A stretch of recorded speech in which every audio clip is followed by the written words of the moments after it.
But entertainment के दौरान सानू गालां कड्ढण या कोई माड़ा शब्द वरतन मैनू नहीं, एक किसी भी कम्यूनिटी नूं, किसी धर्म नूं, किसी व्यक्ति विशेष नूं वो बर्दाश्त नहीं की जाएगी। ये क्लीयर मैसेज है आने वाली पीढ़ी ਲਈ भी, तो हुण दे ਜਿਹੜੇ सो कॉल्ड अपने आप ਨੂੰ गायक ਕਹਿੰਦੇ ਨੇ ਵੱਡੇ ਵੱਡੇ, पर ਇਹਨਾਂ ਨੂੰ ਨਕੇਲ ਪਾਉਣ ਵਾਲਾ ਕੋਈ ਤੇ ਚਾਹੀਦਾ ਨਾ, ਕੋਈ ਤੇ ਇਹਨਾਂ ਦਾ ਯੂ ਟਰਨ ਮਰਵਾਵੇ।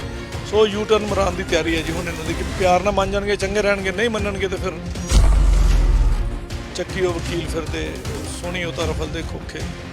ਸੋ ਅੱਜ ਖੋਖੇ ਬੋਲੇ ਨੇ, ਵੇਖੋ ਖੋਖੇ ਕਿਸ ਭਾਅ ਪੈਂਦੇ ਨੇ ਇਹਨਾਂ ਨੂੰ। ਵੱਡਾ ਚੈਲੰਜ ਨਹੀਂ ਲੱਗਦਾ ਕਿ ਇਸ ਸਮੇਂ ਮਨਕੀਰਤ ਔਲਖ ਵਿਦੇਸ਼ ਦੇ ਵਿੱਚ ਬੈਠੇ ਹੋਏ ਨੇ ਤੇ ਤੁਸੀਂ ਇਹ ਚੰਡੀਗੜ੍ਹ ਦੇ ਵਿੱਚ, ਚਾਹੇ ਚੂਹੇ ਦੀ ਖੁੱਡ 'ਚ ਜਾ ਕੇ ਲੁਕ ਜੇ, ਭਾਵੇਂ ਸ਼ੇਰ ਦੀ ਖੁੱਡ 'ਚ ਲੁਕ ਜੇ। ਹੁਣੇ ਆ ਪਿੱਛੇ ਸਿਮਰਨਜੀਤ ਮਾਨ ਨੇ ਬੋਲਿਆ, ਉਹਦੀ ਤਿਆਰੀ ਹੈ ਮੇਰੀ ਉੱਥੇ ਦੇਸ਼ ਧਰੋਹ ਦਾ ਮੁਕੱਦਮਾ ਦਰਜ ਕਰਾਉਣ ਦੀ। ਸਾਡੇ ਸ਼ਹੀਦ ਭਗਤ ਸਿੰਘ ਨੂੰ ਉਹਨੇ ਟੈਰਰਿਸਟ ਕਿਹਾ, ਇਹਨੂੰ ਮੈਂ ਦੱਸੂਗਾ ਕੀ ਮਤਲਬ ਹੁੰਦਾ ਇਹਦਾ, ਔਰ ਮਹਿੰਗਾ ਪੈਣਾ ਇਹਨੂੰ। ਹੋਏਗਾ ਐਮਪੀ ਆਪਣੇ ਘਰ ਹੋਏਗਾ, ਮੇਰੇ ਤੇ ਕੋਈ ਭਾਅ ਨਹੀਂ ਇਹਦਾ। ਡੇਲੀ ਪੋਸਟ ਪੰਜਾਬੀ ਵੇਖ ਰਹੇ ਹੋ, ਮੈਂ ਤੁਹਾਡੇ ਨਾਲ ਨਵਦੀਪ ਮਾਨ। ਪੰਜਾਬੀ ਗਾਇਕ ਮਨਕੀਰਤ ਔਲਖ ਦੀਆਂ ਮੁਸ਼ਕਲਾਂ ਦੇ ਵਿੱਚ ਵਾਧਾ ਹੋ ਸਕਦਾ ਹੈ। ਉਹ ਵਾਧਾ ਇਸ ਕਰਕੇ ਹੋ ਸਕਦਾ ਹੈ ਕਿਉਂਕਿ ਪੰਜਾਬ ਤੇ ਹਰਿਆਣਾ ਹਾਈ ਕੋਰਟ ਦੇ ਸੀਨੀਅਰ ਵਕੀਲ ਸੁਨੀਲ ਮੱਲਨ ਹੋਰਾਂ ਦੇ ਵੱਲੋਂ ਅੱਜ ਚੰਡੀਗੜ੍ਹ ਅਦਾਲਤ ਦੇ ਵਿੱਚ ਇੱਕ ਪਟੀਸ਼ਨ ਦਾਇਰ ਕੀਤੀ ਗਈ ਸੀ ਤੇ ਉਸ ਪਟੀਸ਼ਨ ਦੇ ਉੱਤੇ ਸੁਣਵਾਈ ਹੋਈ ਹੈ। ਕੀ ਕੁਝ ਖਾਸ ਰਿਹਾ, ਗੱਲਬਾਤ ਕਰਨ ਲਈ ਸਾਡੇ ਨਾਲ ਸੁਨੀਲ ਮੱਲਨ ਜੁੜੇ ਨੇ। ਮੱਲਨ ਸਾਹਿਬ, ਸ਼ੁਰੂਆਤ ਦੇ ਵਿੱਚ ਸਭ ਤੋਂ ਪਹਿਲਾਂ ਇਹੀ ਜਾਣਨਾ ਚਾਹਾਂਗੇ ਕਿ ਕੀ ਮਾਮਲਾ ਹੈ ਤੇ ਕੀ ਅੱਜ ਦੀ ਸੁਣਵਾਈ ਦੇ ਵਿੱਚ ਕੀ ਕੁਝ ਖਾਸ ਰਿਹਾ। ਪਹਿਲਾਂ ਤਾਂ ਮੈਂ ਇੱਕ ਬੇਨਤੀ ਕਰ ਰਹੀ, ਮੈਂ ਸੀਨੀਅਰ ਵਕੀਲ ਨਹੀਂ, ਮੈਂ ਛੋਟਾ ਜਿਹਾ ਵਕੀਲ ਜੇ, ਐਵੇਂ ਨਾ ਸੀਨੀਅਰ ਕਹਿ ਕੇ ਬਣਾ ਦਿਓ। ਪਰ ਜਿਸ ਤਰ੍ਹਾਂ ਤੁਸੀਂ ਵੱਡੇ ਚਾਹੇ ਉਹ ਲਾਪ੍ਰਿਤ ਬੇਅੰਤ ਦਾ ਕੇਸ ਹੋਵੇ, ਸਿੱਧੂ ਮੂਸੇਵਾਲਾ ਦਾ ਕੇਸ ਹੋਵੇ, ਤਾਂ ਸੀਨੀਅਰ ਵਕੀਲ ਹੀ ਮੰਨੇ ਜਾਂਦੇ। ਨਹੀਂ, ਚਲੋ ਤੁਹਾਨੂੰ ਅਗਲੇ ਟਾਈਮ ਤੇ ਮੈਂ ਤੁਹਾਨੂੰ ਬਹੁਤ ਜਲਦੀ ਹਰ ਚਰਨ ਕੇਸ ਦੀ ਵੀ ਅਪਡੇਟ ਦੇਣਾ। ਉਹਦੇ 'ਚ ਨਾਰਕੋ ਟੈਸਟ ਵਗੈਰਾ ਦੇ ਉੱਤੇ ਕੁਝ ਗੱਲਾਂ ਬਾਤਾਂ ਹੋਈਆਂ, ਪਰ ਅੱਜ ਦੇ ਮੁੱਦੇ ਤੇ ਗੱਲ ਕਰੀਏ। ਅੱਜ ਦੇ ਮਾਮਲੇ ਦੇ ਵਿੱਚ ਸਭ ਇਹੀ ਜਾਣਨਾ ਚਾਹਾਂਗੇ ਕਿ ਇਹ ਸਾਰਾ ਮਾਮਲਾ ਕੀ ਹੈ। ਪਹਿਲਾਂ ਤਾਂ ਮਾਮਲਾ ਇਸ ਤਰ੍ਹਾਂ ਹੈ ਕਿ ਇਹ ਐਂਟਰਟੇਨਿੰਗ ਏਜੰਸੀ ਹੈ, ਇੱਕ ਟੀਮ ਹੈ, ਔਰ ਇਹ ਲੋਕ ਐਂਟਰਟੇਨ ਸਾਨੂੰ ਕਰਦੇ ਰਹਿਣ, ਸਾਨੂੰ ਕੋਈ ਇਤਰਾਜ਼ ਨਹੀਂ ਇਹਨਾਂ ਤੋਂ। ਸਾਨੂੰ ਖੁਸ਼ੀ ਹੋਏਗੀ ਕਿ ਚਲੋ ਐਂਟਰਟੇਨ ਕਰ ਰਹੇ ਹੋ, ਬਟ ਐਂਟਰਟੇਨਮੈਂਟ ਦੇ ਦੌਰਾਨ ਸਾਨੂੰ ਗਾਲਾਂ ਕੱਢਣ ਜਾਂ ਕੋਈ ਮਾੜਾ ਸ਼ਬਦ ਵਰਤਨ ਮੈਨੂੰ ਨਹੀਂ, ਇਹ ਕਿਸੇ ਵੀ ਕਮਿਊਨਿਟੀ ਨੂੰ, ਕਿਸੇ ਧਰਮ ਨੂੰ, ਕਿਸੇ ਵਿਅਕਤੀ ਵਿਸ਼ੇਸ਼ ਨੂੰ ਉਹ ਬਰਦਾਸ਼ਤ ਨਹੀਂ ਕੀਤੀ ਜਾਏਗੀ। ਇਹ ਕਲੀਅਰ ਮੈਸੇਜ ਹੈ ਆਉਣ ਵਾਲੀ ਪੀੜ੍ਹੀ ਲਈ ਵੀ, ਤੇ ਹੁਣ ਦੇ ਜਿਹੜੇ ਸੋ ਕਾਲਡ ਆਪਣੇ ਆਪ ਨੂੰ ਗਾਇਕ ਕਹਿੰਦੇ ਨੇ ਵੱਡੇ ਵੱਡੇ, ਇਹਨਾਂ ਸਾਰਿਆਂ ਲਈ। ਪਰ ਇਹਨਾਂ ਨੂੰ ਨਕੇਲ ਪਾਉਣ ਵਾਲਾ ਕੋਈ ਤੇ ਚਾਹੀਦਾ ਨਾ, ਕੋਈ ਤੇ ਇਹਨਾਂ ਦਾ ਯੂ ਟਰਨ ਮਰਵਾਵੇ। ਸੋ ਯੂ ਟਰਨ ਮਰਾਉਣ ਦੀ ਤਿਆਰੀ ਹੈ ਜੀ ਹੁਣ ਇਹਨਾਂ ਦੀ, ਕਿ ਪਿਆਰ ਨਾਲ ਮੰਨ ਜਾਣਗੇ ਚੰਗੇ ਰਹਿਣਗੇ, ਨਹੀਂ ਮੰਨਣਗੇ ਤੇ ਫਿਰ। ਬਿਲਕੁਲ ਮੱਲਨ ਸਾਹਿਬ, ਉਹ ਕਿਹੜਾ ਗੀਤ ਹੈ ਤੇ ਕਿਹੜੀ ਸ਼ਬਦਾਵਲੀ ਦੀ ਵਰਤੋਂ ਕੀਤੀ ਗਈ ਹੈ ਜਿਸ ਨੂੰ ਲੈ ਕੇ ਤੁਸੀਂ ਅੱਜ ਪਟੀਸ਼ਨ ਦਾਇਰ ਕੀਤੀ ਤੇ ਸੁਣਵਾਈ ਹੋਈ? ਗੀਤ ਹੈ 8 ਰਫਲਾ।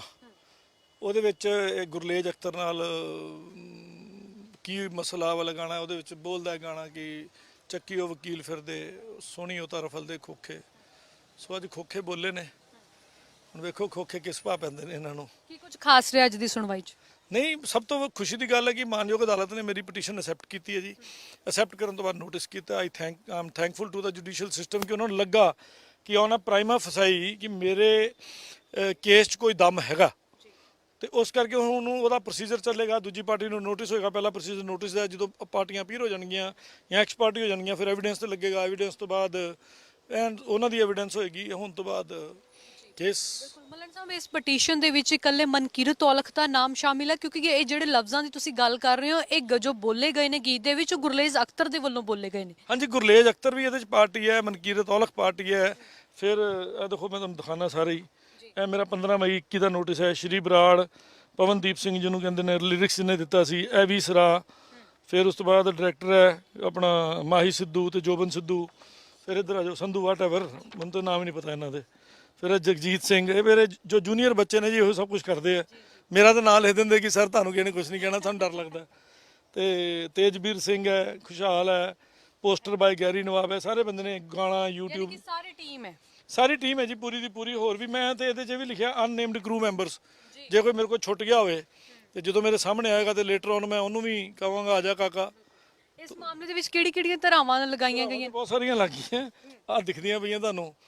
ਇਹ ਅੱਧੀ IPC ਛਾਪ ਛੱਡੀ ਅਸੀਂ, ਦੇਸ਼ ਧਰੋਹ ਤੋਂ ਲੈ ਕੇ ਡੈਫੇਮੇਸ਼ਨ ਤੋਂ ਲੈ ਕੇ ਹਰ ਤਰ੍ਹਾਂ ਦਾ ਇਹਦੇ 'ਚੋਂ ਧਾਰਾ ਹੈ ਜਿਹੜੀ ਅਸੀਂ ਮੰਗ ਕੀਤੀ ਹੈ।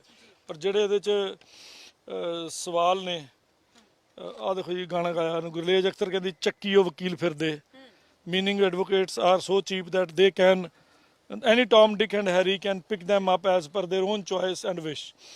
ਅਤੇ ਮਨਕੀਰਤ ਵਾਲਾ ਕਹਿੰਦਾ ਉਹ ਤਾਂ ਸੋਹਣੀ ਰਫਲ ਦੇ ਖੋਖੇ, which simply means that advocate are useless ਜਾਂ blank shells or bullets, meaning thereby they are waste and useless. ਪਰ ਇਹ ਗੱਲ ਮੈਂ ਦੱਸ ਦਿਆਂ, ਚੱਲਿਆ ਰਫਲ ਦਾ ਖੋਖਾ ਵੀ 302 ਲਵਾ ਦਿੰਦਾ, ਬਚ ਕੇ ਰਿਓ ਮੇਰੇ ਕੋਲੋਂ। ਪਰ ਮੱਲਨ ਸਾਹਿਬ ਇਸ ਬਾਬਤ ਤੁਸੀਂ 2021 ਦੇ ਵਿੱਚ ਵੀ ਪਟੀਸ਼ਨ ਦਾਇਰ ਕੀਤੀ ਸੀ ਜੀ, ਉਦੋਂ ਇਹਨੂੰ ਨੋਟਿਸ ਪਾਇਆ ਸੀ। ਜੀ, ਉਹਦਾ ਕੀ ਜਵਾਬ ਆਇਆ ਸੀ? ਕੁਝ ਵੀ ਨਹੀਂ, ਗਲਤ ਮਲਤ ਜਾ ਕੇ ਨਿੱਕਾ ਜਿਹਾ ਜਵਾਬ ਆਇਆ। ਇਨਡਾਇਰੈਕਟਲੀ ਉਹਨੂੰ ਮੈਂ ਐਡਮਿਸ਼ਨ ਕਹੂੰਗਾ ਕਿ ਐਡਮਿਟ ਕਰ ਗਏ ਸੀ। ਮੈਡਮ ਬੜੀ ਸਿੰਪਲ ਜੀ ਗੱਲ ਹੈ, ਤੁਸੀਂ ਦੱਸੋ ਇਹ ਗੱਲਾਂ ਤੁਸੀਂ ਸੁਣੀਆਂ ਕਿ ਨਹੀਂ ਸੁਣੀਆਂ ਗਾਣੇ 'ਚ? ਆ ਜਿੰਨੇ ਆਪਣੇ 10-20 ਜਾਣੇ ਬੈਠੇ ਇਹਨਾਂ ਨੂੰ ਸਾਰਿਆਂ ਨੂੰ ਪੁੱਛ ਲਓ, ਕਿੱਥੋਂ ਮੁੱਕਰਨਗੇ? ਨਹੀਂ ਮੁੱਕਰ ਸਕਦੇ। ਇਹ ਜੱਗ ਜ਼ਾਹਰ ਗੱਲ ਹੈ, ਸੱਚਾਈ ਹੈ, ਲਿਰਿਕਸ ਹੈ। ਤੁਸੀਂ ਹਟਾ ਵੀ ਦਿਓ, ਮੇਰੇ ਕੋਲ ਪੈਨ ਡਰਾਈਵ 'ਚ ਹੈ, ਕਿੱਥੇ ਜਾਓਗੇ? ਲਿਰਿਕਸ ਦੀ ਮੈਂ ਕਾਪੀ ਕੀਤੀ ਹੋਈ ਹੈ, ਤੁਹਾਨੂੰ ਵਿਖਾ ਦਿੰਦਾ। ਲਿਰਿਕਸ ਵੀ ਇਹਨਾਂ ਦੇ ਆਨਲਾਈਨ ਅਵੇਲੇਬਲ ਨੇ। ਉਹ ਤੇ ਹੁਣ ਮੈਂ ਇਹਨਾਂ ਨੂੰ ਐਪਲੀਕੇਸ਼ਨ ਦੇਣੀ ਕੋਰਟ ਨੂੰ, ਸਰਟੀਫਾਈਡ ਕਾਪੀਆਂ ਇਹਨਾਂ ਕੋਲੇ ਮੰਗਣੀਆਂ, because they are the custodian of that lyrics. ਤੇ ਮੈਂ ਕੋਰਟ ਨੂੰ ਅਗਲੀ ਡੇਟ ਤੇ ਜਦੋਂ ਪੇਸ਼ ਹੋ ਗਏ ਇੱਕ ਐਪਲੀਕੇਸ਼ਨ ਦੇਣੀ ਹੈ। ਸਭ ਤੋਂ ਪਹਿਲਾਂ ਇਹਨਾਂ ਕੋਲ ਲਿਰਿਕਸ, ਮਿਊਜ਼ਿਕ ਤੇ ਸੀਡੀ ਡਰਾਈਵਾਂ, ਪੈਨ ਡਰਾਈਵਾਂ, ਇਹਨਾਂ ਨੂੰ ਕਹੋ ਵੀ ਇੱਥੇ ਪਲੇਸ ਔਨ ਰਿਕਾਰਡ ਕਰਨ। That is my evidence. ਇੱਕ ਦਿਨ ਦੀ ਮੇਰੀ ਐਵੀਡੈਂਸ ਹੈ, ਜਿੱਦਨ ਉਹ ਐਵੀਡੈਂਸ ਕੰਪਲੀਟ ਹੋ ਗਈ ਇਹਨਾਂ ਕੋਲ ਡਿਫੈਂਸ ਕੀ ਬਚਣਾ? ਕੁਝ ਵੀ ਨਹੀਂ। ਪਰ ਮੱਲਨ ਸਾਹਿਬ ਵੱਡਾ ਚੈਲੰਜ ਨਹੀਂ ਲੱਗਦਾ ਕਿ ਇਸ ਸਮੇਂ ਮਨਕੀਰਤ ਔਲਖ ਵਿਦੇਸ਼ ਦੇ ਵਿੱਚ ਬੈਠੇ ਹੋਏ ਨੇ ਤੇ ਤੁਸੀਂ ਇਹ ਚੰਡੀਗੜ੍ਹ ਦੇ ਵਿੱਚ ਕੋਸ ਚਾਹੇ ਚੂਹੇ ਦੀ ਖੁੱਡ 'ਚ ਜਾ ਕੇ ਲੁਕ ਜੇ, ਭਾਵੇਂ ਸ਼ੇਰ ਦੀ ਖੁੱਡ 'ਚ ਲੁਕ ਜੇ, यानी वापस पंजाब चले आओ। कानून के हाथ बहुत लंबे हैं कालिया, गिरेबान तक पहुंच जाते हैं। ਮਲਨ ਸਾਹਿਬ ਇੱਕ ਸਵਾਲ ਮੇਰਾ ਇਹ ਵੀ ਹੈ, ਇਸ ਤੋਂ ਪਹਿਲਾਂ ਤੁਸੀਂ ਸਿੱਧੂ ਮੂਸੇਵਾਲੇ ਦੇ ਸੰਜੂ ਗੀਤ ਨੂੰ ਲੈ ਕੇ ਪਟੀਸ਼ਨ ਦਾਇਰ ਕੀਤੀ, ਹੁਣ ਮਨਕੀਰਤ ਔਲਖ ਦੇ ਗੀਤ ਨੂੰ ਲੈ ਕੇ ਮੱਲਨ ਸਾਹਿਬ ਦੇ ਟਾਰਗੇਟ ਦੇ ਉੱਤੇ ਹਮੇਸ਼ਾ ਇਹ ਸਿੰਗਰ ਹੀ ਕਿਉਂ? ਨਹੀਂ ਬਾਕੀ ਲੋਕ ਵੀ ਨੇ। ਦੇਖੋ ਮੇਰੇ ਕੋਲ ਬੜਾ ਕੰਮ ਹੈ ਹੋਰ ਵੀ, ਔਰ ਮੈਂ ਉਹ ਵੀ ਕੰਮ ਕਰਨਾ ਹੈ। ਜਦੋਂ ਕੋਈ 2-4 ਛੁੱਟੀਆਂ ਆਉਂਦੀਆਂ, ਛੁੱਟੀਆਂ ਦੇ ਵਿੱਚ ਸੋਚੀਦਾ ਵੀ ਹੁਣ ਕੀ ਕਰੀਏ, ਉਦੋਂ ਜਿਹੜੇ ਮੇਰੇ ਜੂਨੀਅਰਸ ਨੇ ਉਹ ਕੋਈ ਨਾ ਕੋਈ ਇਹੋ ਜਿਹਾ ਮੈਨੂੰ ਬੰਬ ਫੜਾ ਦਿੰਦੇ ਨੇ ਕਿ ਸਰ ਦੇਖੋ ਆ ਕੀ ਗਲਤ ਹੋ ਰਿਹਾ ਕੰਮ। ਤੇ ਮੈਂ ਤਾਂ ਉਹਨਾਂ ਨੂੰ ਦਲੇਰੀ ਦਿੰਦਾ ਕਿ ਮੈਂ ਆਪਣੀ ਪਟੀਸ਼ਨ ਆਪਣੇ ਵੱਲੋਂ, ਨਾਮ ਮੇਰਾ, ਪਰ ਹੀ is my advocate, my junior, my associate. ਇਹਨਾਂ ਨੇ ਕੇਸ ਤਿਆਰ ਕੀਤਾ, ਇਹਨਾਂ ਨੇ ਪਾਇਆ, ਔਰ ਇਹਨਾਂ ਨੇ ਉਸ ਚੀਜ਼ ਨੂੰ ਸਮਝਿਆ। ਸੋ ਮੇਰੀ ਟੀਮ ਵੀ ਨਾਲ ਤਿਆਰ ਹੋ ਰਹੀ। ਨੋਟ ਓਨਲੀ ਗਾਇਕ, ਜਿੰਨੇ ਵੀ ਇਹੋ ਜਿਹੇ ਲੋਕ ਨੇ ਜੋ ਕੁਝ ਗਲਤ ਬੋਲਦੇ ਨੇ, ਹੁਣੇ ਆ ਪਿੱਛੇ ਸਿਮਰਨਜੀਤ ਮਾਨ ਨੇ ਬੋਲਿਆ, ਉਹਦੀ ਤਿਆਰੀ ਹੈ ਮੇਰੀ ਉੱਥੇ ਦੇਸ਼ ਦਰੋਹ ਦਾ ਮੁਕੱਦਮਾ ਦਰਜ ਕਰਾਉਣ ਦੀ। ਕਿਹੜੇ ਸ਼ਬਦਾਂ ਨੂੰ ਲੈ ਕੇ, ਕਿਹੜੇ ਬਿਆਨ ਨੂੰ ਲੈ ਕੇ? ਸਾਡੇ ਸ਼ਹੀਦ ਭਗਤ ਸਿੰਘ ਨੂੰ ਉਹਨੇ ਟੈਰਰਿਸਟ ਕਿਹਾ। ਇਹਨੂੰ ਮੈਂ ਦੱਸੂਗਾ ਕੀ ਮਤਲਬ ਹੁੰਦਾ ਇਹਦਾ, ਔਰ ਮਹਿੰਗਾ ਪੈਣਾ ਇਹਨੂੰ। ਹੋਏਗਾ ਐਮਪੀ ਆਪਣੇ ਘਰ ਹੋਏਗਾ, ਮੇਰੇ ਤੇ ਕੋਈ ਭਾਅ ਨਹੀਂ ਇਹਦਾ। ਵਕੀਲ ਕਮਿਊਨਿਟੀ ਦੇ ਉੱਤੇ ਐਮਪੀ ਨਹੀਂ ਹੋ ਸਕਦਾ। ਸਾਡੇ ਕੋਲ ਪਾਵਰ ਹੈ ਇਹਨੂੰ ਅਦਾਲਤ 'ਚ ਘਸੀਟਣ ਦੀ, ਔਰ ਇਹਨੂੰ ਲੋੜ ਪਈ ਤੇ ਇਹਨੂੰ ਮੈਂ ਸੱਦੂਗਾ, ਮਾਨਯੋਗ ਅਦਾਲਤ ਨੂੰ ਸੈਟੀਸਫਾਈ ਕਰੂੰਗਾ, ਔਰ ਮਾਨਯੋਗ ਅਦਾਲਤ ਇਹਨੂੰ ਫੜ ਕੇ ਲਿਆਉਂਦੇ ਹੁਕਮ ਦੇਗੀ। ਟਾਈਮ ਆਉਣ ਦਿਓ। ਉਹੀ ਗੱਲ ਹੈ ਕਿ ਹੁਣ ਮੈਂ ਇੱਕ ਇਕੱਲਾ ਵਿਚਾਰਾ ਬੰਦਾ, ਘਰ ਦੀ ਰੋਟੀ ਵੀ ਕਮਾਉਣੀ ਹੈ, ਕਿਰਾਏ ਵੀ ਦੇਣੇ ਆ, ਕਈ ਕੁਝ ਕਰਨਾ ਹੈ, ਔਰ ਜਾਣਾ ਵੀ ਹੈ। ਕਦੀ ਮੈਂ ਕਿਤੇ ਜਾਣਾ, ਕਦੀ ਕਿਤੇ ਜਾਣਾ। ਜਦੋਂ ਵਿੱਚੋਂ ਟਾਈਮ ਮਿਲਦਾ 2-2 4-4 ਲਾਣਾ ਲਿਖੀ ਜਾਣਾ। ਜਦੋਂ ਫਿਰ ਮੇਰਾ ਲੱਗਦਾ ਕਿ ਹੁਣ ਮੈਨੂੰ ਲੱਗਦਾ ਵੀ ਇਹ ਪਟੀਸ਼ਨ ਕੰਪਲੀਟ ਹੈ, ਤੇ ਲਵ ਲੈਟਰ ਭੇਜ ਦਿੰਦੇ ਅਸੀਂ। ਹੁਣ ਇਹ ਲਵ ਲੈਟਰ ਮੇਰੀ ਜਾਣੀ ਹੈ ਹੁਣੇ ਪੁਲਿਸ ਨੂੰ ਵੀ ਇਹਦੇ ਖਿਲਾਫ FIR ਦਰਜ ਕਰੋ।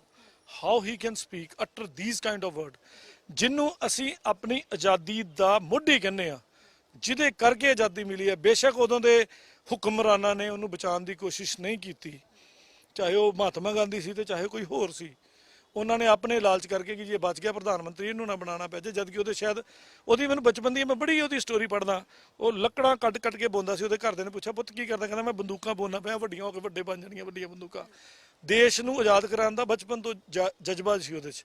ਤੇ ਉਹੋ ਜਿਹੇ ਬੰਦੇ ਵਾਸਤੇ ਇਹੋ ਜਿਹੇ ਘਟੀਆ ਸ਼ਬਦ ਵਰਤਦੇ ਨੇ। ਮੈਨੂੰ ਤਾਂ ਇਹਨਾਂ ਦੀ ਸ਼ਬਦਾਵਲੀ ਦਾ ਨਹੀਂ ਪਤਾ ਲੱਗਦਾ ਵੀ ਬੋਲਦੇ ਕਿੱਥੋਂ ਨੇ, or it will be lesson to him or anybody else. ਬਿਲਕੁਲ ਮੱਲਨ ਸਾਹਿਬ, ਇਸ ਪਟੀਸ਼ਨ ਦੇ ਵਿੱਚ ਤੁਸੀਂ ਕੀ ਕਾਰਵਾਈ ਦੀ ਮੰਗ ਕੀਤੀ ਹੈ? ਮੈਂ ਇੱਕ ਪਟੀਸ਼ਨ ਦੀ ਮੰਗ ਕੀਤੀ ਹੈ ਕਿ ਇੱਕ ਤੇ ਇਹਨਾਂ ਖਿਲਾਫ FIR ਕਰ ਦਿਓ, ਜਿਹੜਾ ਪੈਸਾ ਇਹਨਾਂ ਨੇ ਕਮਾਇਆ ਉਹ ਕਿਸੇ ਵੀ ਵੈਲਫੇਅਰ ਫੰਡ 'ਚ ਜਮ੍ਹਾਂ ਕਰਾ ਦਿਓ, ਤੇ ਪਲੱਸ ਇਹ ਗਾਣਾ ਰਿਵੋਕ ਕਰ ਦਿੱਤਾ ਜਾਵੇ ਫਰੋਮ ਆਲ ਮੀਡੀਆਸ। ਔਰ ਉਹਦੇ ਲਈ ਮੈਂ ਜਿਹੜੇ ਵੀ ਰਿਕੁਐਸਟਡ ਰਿਸਪੈਕਟਡ ਡਿਪਾਰਟਮੈਂਟ ਉਹਨਾਂ ਨੂੰ ਵੀ ਨਾਲ ਪਾਰਟੀ ਰੱਖ ਕੇ ਕਿਹਾ ਵੀ ਇਹਨਾਂ ਕੋਲੋਂ ਵਾਪਸ ਲਿਆ ਜਾਵੇ ਗਾਣਾ। ਮੇਰਾ ਅਖੀਰਲਾ ਸਵਾਲ ਹੈ, ਸਿੱਧੂ ਮੂਸੇਵਾਲਾ ਦੇ ਮਾਮਲੇ ਦੇ ਵਿੱਚ ਵੀ ਤੁਸੀਂ ਇੱਕ ਪਟੀਸ਼ਨ ਦਾਇਰ ਕੀਤੀ ਸੀ, ਉਸ ਕੇਸ ਦਾ ਕੀ ਬਣਿਆ? ਉਹਦੇ ਵਿੱਚ ਕੁਝ ਪਾਰਟੀਆਂ ਉਹਦੇ 'ਚ ਐਕਸਪਾਰਟੀ ਹੋ ਚੁੱਕੀਆਂ, ਕੁਝ ਵਾਸਤੇ ਪਬਲੀਕੇਸ਼ਨ ਦੇ ਆਰਡਰ ਹੋਏ ਨੇ। ਉਹਦੀ 6/9 ਹੈ, ਇਹਦੀ 8 ਹੈ, ਉਹਦੀ 6 ਹੈ। ਅਗਲੀਆਂ ਡੇਟਾਂ ਇਕੱਠੀਆਂ ਪੈਣਗੀਆਂ। ਸੋ ਸੇਮ ਡੇਟ ਤੇ ਇੱਕੋ ਕੋਰਟ ਹੈ, ਉਹਦੇ ਵਿੱਚ ਸੁਣਵਾਈ ਹੋਇਆ ਕਰੇਗੀ। ਸੋ ਮੇਰਾ ਟਾਈਮ ਬਚ ਜਾਏਗਾ, ਇੱਕ ਵਾਰੀ ਆ ਕੇ 2 ਕੰਮ ਕਰ ਲਾਂਗਾ। ਬਹੁਤ ਬਹੁਤ ਸ਼ੁਕਰੀਆ, ਧੰਨਵਾਦ। ਤਾਂ ਇਹ ਸਨ ਪੰਜਾਬ ਤੇ ਹਰਿਆਣਾ ਹਾਈ ਕੋਰਟ ਦੇ ਸੀਨੀਅਰ ਵਕੀਲ ਸੁਨੀਲ ਮੱਲਣ ਜੀ, ਜਿਨ੍ਹਾਂ ਦਾ ਕਹਿਣਾ ਹੈ ਕਿ ਆਖਿਰਕਾਰ ਮਨਕੀਰਤ ਔਲਖ ਦੇ ਵੱਲੋਂ ਜੋ ਵਕੀਲਾਂ ਨੂੰ ਲੈ ਕੇ ਆਪਣੇ 8 ਰਫਲਾਂ ਗੀਤ ਦੇ ਵਿੱਚ ਸ਼ਬਦਾਵਲੀ ਵਰਤੀ ਗਈ ਹੈ ਉਹ ਆਪੱਤੀਜਨਕ ਹੈ। ਇਸ ਕਰਕੇ ਉਹਨਾਂ ਦੇ ਵੱਲੋਂ ਅੱਜ ਜੋ ਹੈ ਪਟੀਸ਼ਨ ਦਾਇਰ ਕੀਤੀ ਗਈ ਹੈ ਤੇ ਮੰਗ ਕੀਤੀ ਗਈ ਹੈ ਕਿ ਮਨਕੀਰਤ ਔਲਖ ਦੇ ਖਿਲਾਫ ਜੋ ਹੈ ਇੱਕ ਦੇਸ਼ ਧਰੋਹ ਦਾ ਮੁਕੱਦਮਾ ਦਰਜ ਕੀਤਾ ਜਾਣਾ ਚਾਹੀਦਾ। ਤਾਂ ਦੇਖਦੇ ਹਾਂ ਕਿ ਆਖਿਰਕਾਰ ਹੁਣ ਜੋ 6 ਸਤੰਬਰ ਨੂੰ ਸੁਣਵਾਈ ਹੋਣੀ ਆ ਉਸ ਦੇ ਵਿੱਚ ਕੀ ਕੁਝ ਖਾਸ ਰਹਿੰਦਾ ਹੈ। ਕੈਮਰਾਮੈਨ ਸੂਰਜ ਦੇ ਨਾਲ ਚੰਡੀਗੜ੍ਹ ਤੋਂ ਨਵਦੀਪ ਮਾਨ ਦੀ ਰਿਪੋਰਟ, ਡੇਲੀ ਪੋਸਟ ਪੰਜਾਬੀ।